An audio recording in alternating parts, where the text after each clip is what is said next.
Sandrine, merci de nous recevoir. C'est vraiment le fun d'enfin pouvoir discuter avec toi, mais les derniers mois sont très occupés, puis surtout présentement dans cette période-là, c'est encore plus apprécié. Vous voyez, on s'assoit ensemble au circuit Gilles Villeneuve. J'ai l'impression que je te fais respirer pendant 10 minutes. Ben oui, c'est comme un petit moment zen. Ah, c'est bon, on aime ça. D'abord, Sandrine, tu es rendue chef de l'exploitation des marques et... De la stratégie. De la stratégie. Voilà, je savais qu'il y avait un mot que j'oubliais, j'en suis désolé.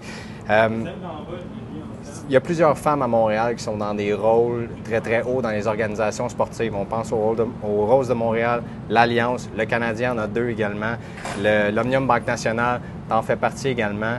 Octane, c'est très important aussi d'avoir des femmes à la tête de l'entreprise. À quel point c'est une fierté pour travailler pour Octane, mais dans un environnement aussi comme ça pour Montréal?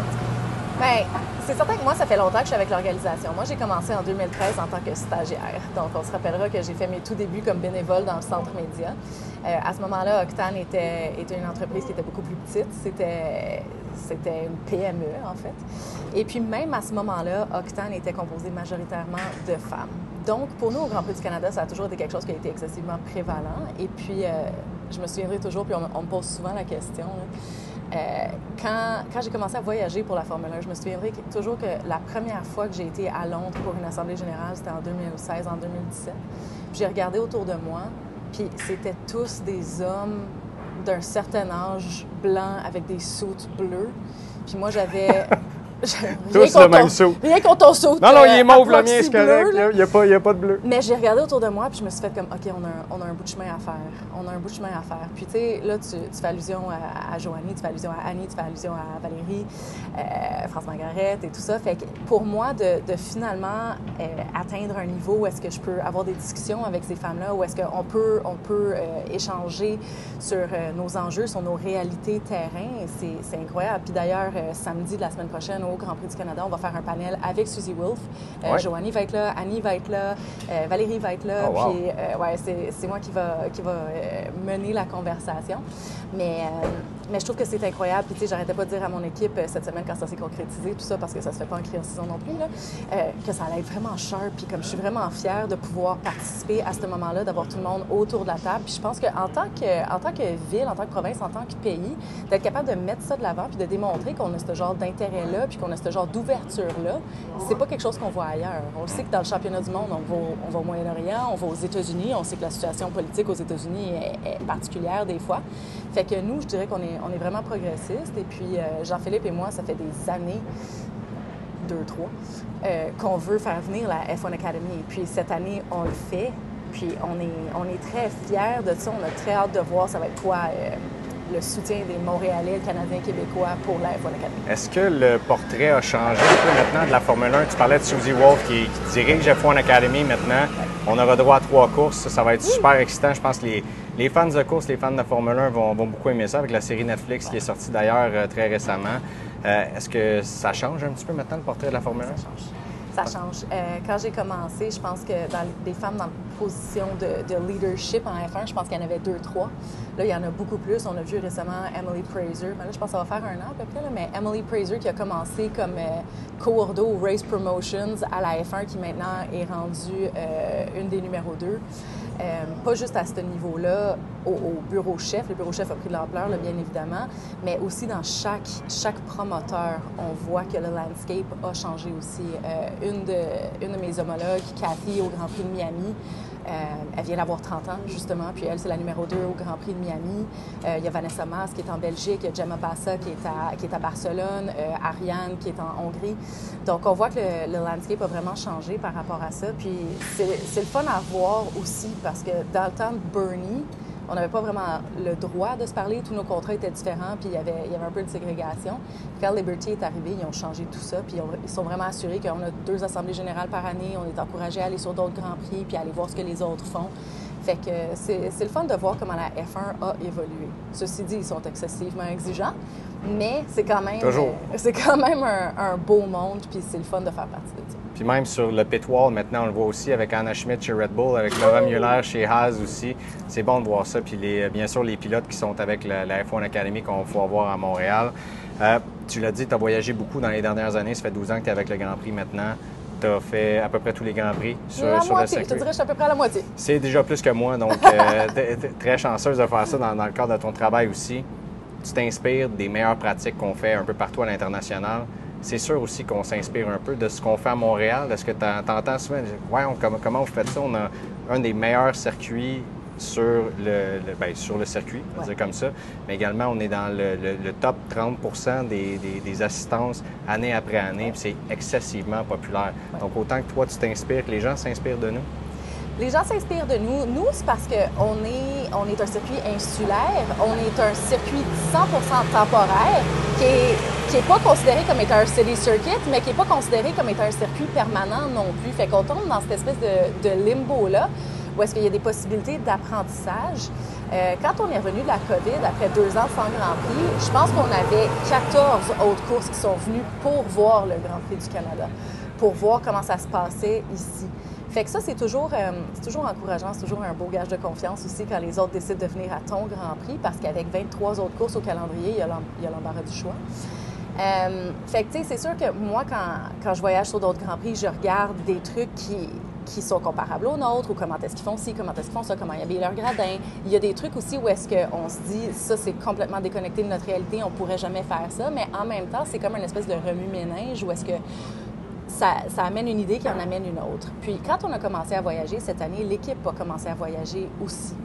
Et puis, ça, c'était quelque chose qui était super important pour Jean-Philippe et moi, c'était que l'équipe puisse voir qu'est-ce qui se faisait ailleurs, parce que c'est un championnat du monde.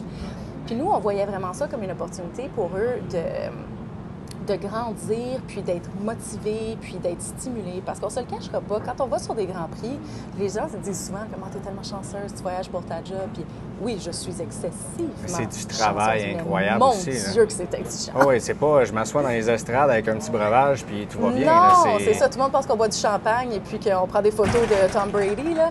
Mais la réalité est complètement différente. Et puis quand on a demandé aux équipes de commencer à voyager, un des premiers courriels, speech qu'on leur a donné, c'est on reconnaît que c'est un investissement de temps pour vous, puis que c'est pas obligatoire si vous souhaitez pas venir. Mais force est d'admettre qu'avec les semaines et avec le temps, ils sont revenus, puis eux étaient hyper motivés et ils ont commencé à motiver les autres employés aussi. Fait que c'est comme un retour sur investissement qui est multiple par rapport à ça. Et puis, il aurait très bien pu regarder ce que les autres Grands Prix font, puis dire genre, ah ouais, mais nous, on ne sera jamais capable de faire ça, puis se décourager.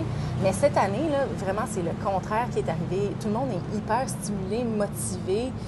Là, on voit tout ce qu'on a mis sur papier depuis 10-11 mois qui commence à prendre forme. Puis, c'est vraiment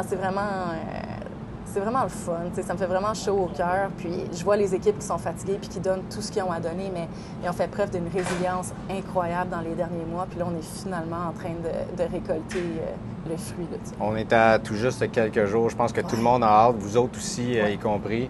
As-tu eu des coups de cœur rapidement comme ça? Là, en voyageant, tu en as fait quelques-uns? Ah ouais, absolument.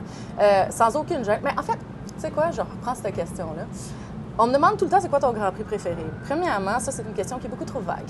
Fait que, quel est mon Grand Prix préféré pour l'action en piste? Quel est mon Grand Prix préféré pour overall experience? Ou quel est mon Grand Prix préféré pour on a du fun puis c'est un Grand Prix le fun? Merci de me corriger. Overall experience. Si on avait une entrevue d'1 heure ensemble qu'on fera plus tard cette année, on pourrait jaser de tout ça. Ouais. Mais là, overall... Mexico-Zandvoort. Ah oui? Ouais. Zandvoort, ah oui. Zandvoort je m'attendais pas à ça. Mexico, là. je m'en attendais, pas Zandvoort. Zandvoort, là, je trouve ça tellement dommage qu'il leur reste juste 1 an au calendrier. Puis c'est sûr que je vais être là pour leur dernière course parce que, on a une super bonne proximité avec eux. Ils nous ont accompagnés pour tout ce qui est mobilité. Okay. Puis aussi look and feel. Eux, c'est vraiment un happening entertainment et tout ça. Puis d'ailleurs, je pense que je vais toujours porter Zandvoort dans mon cœur parce que après le Grand Prix 2024, c'est le premier que j'ai fait. Puis j'anticipais beaucoup comment on allait être reçu. Puis on est arrivé dans le paddock. J'étais avec Jean-Philippe Paradis puis avec un de mes collègues de chez Bell qui maintenant travaille chez nous. Puis ils nous ont vraiment accueillis avec les bras grands ouverts. Puis on dit de quoi est-ce que vous avez besoin? Qu'est-ce qu'on peut faire pour vous?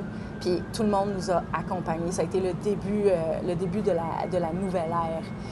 Fait que Zandvoort, ils savent ce qu'ils font en tabarouette. Mexico, parce que Mexico, la culture mexicaine là-bas. Quand j'ai vu qu'ils renouvelaient leur contrat, j'étais comme, bien évidemment, qu'ils vont renouveler leur contrat. Là, ça fait partie de mon top 3 de ceux que je veux voir dans ceux que j'ai pas vus, certainement. Tu parlais de mobilité, ouais. Sandrine.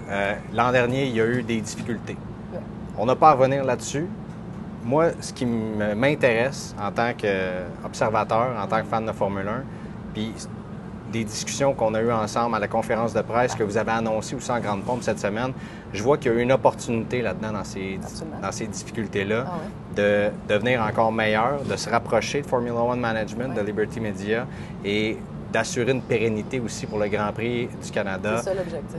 Est-ce que je me trompe quand je dis ça? Non, c'est exactement ça l'objectif. Puis, tu sais, c'est sûr qu'on est revenu beaucoup sur ce qui est arrivé l'année passée. Puis, moi, je l'ai qualifié de tempête parfaite. Puis, je suis pas la seule. Là, les bailleurs de fonds ont dit la même chose. Puis, ce qui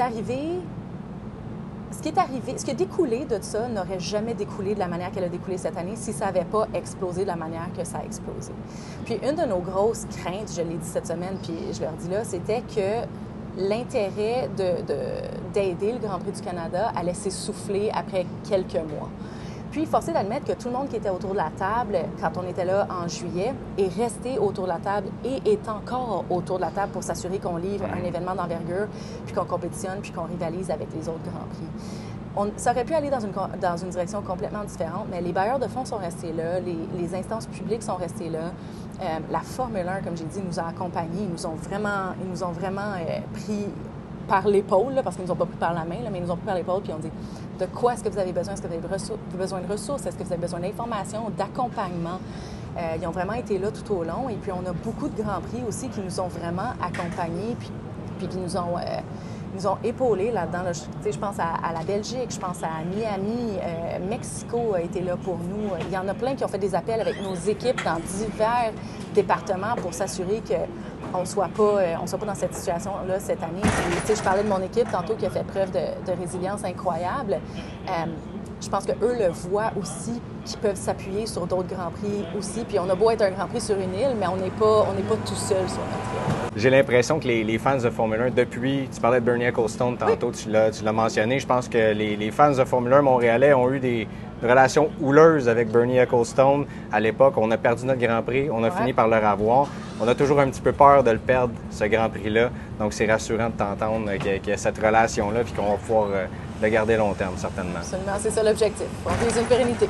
Sandrine, il va y avoir des nouveautés également cette année. On a parlé de la mobilité, de l'accessibilité au site, une programmation aussi de divertissement incroyable.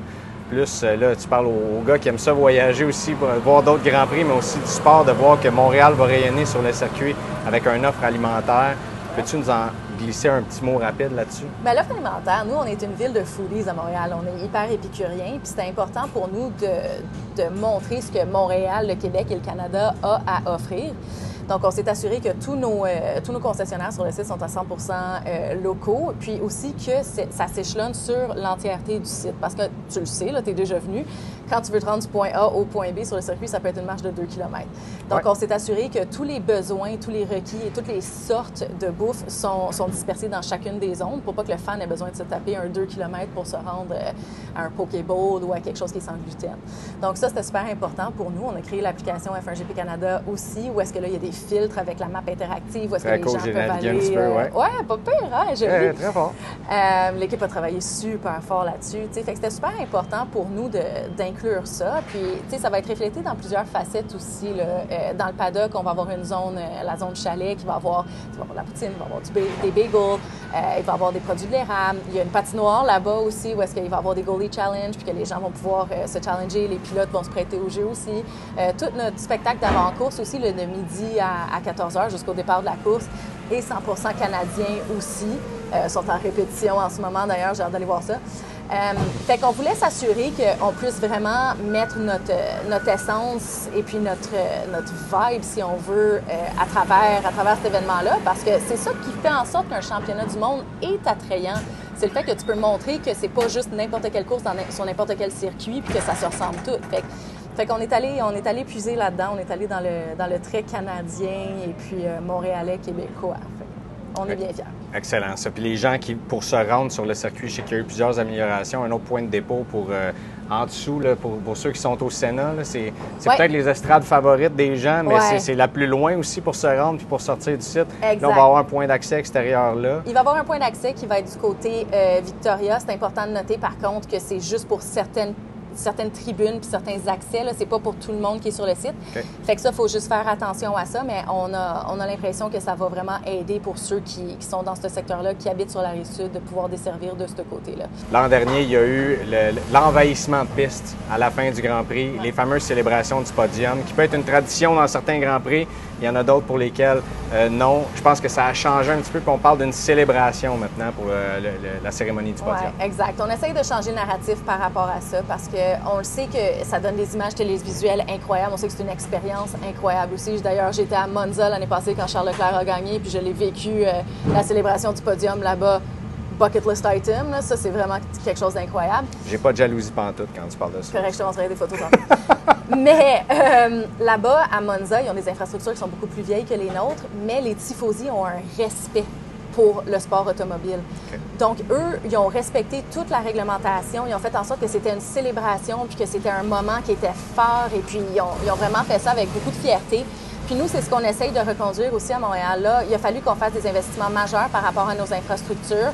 On a aussi regardé en Australie, à Monza, à d'autres Grands Prix aussi, Miami notamment, pour voir c'était quoi les best practices qu'on pouvait mettre en place.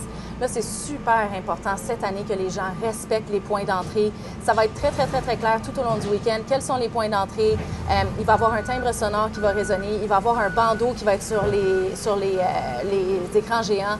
Fait qu'on demande que les gens respectent l'événement.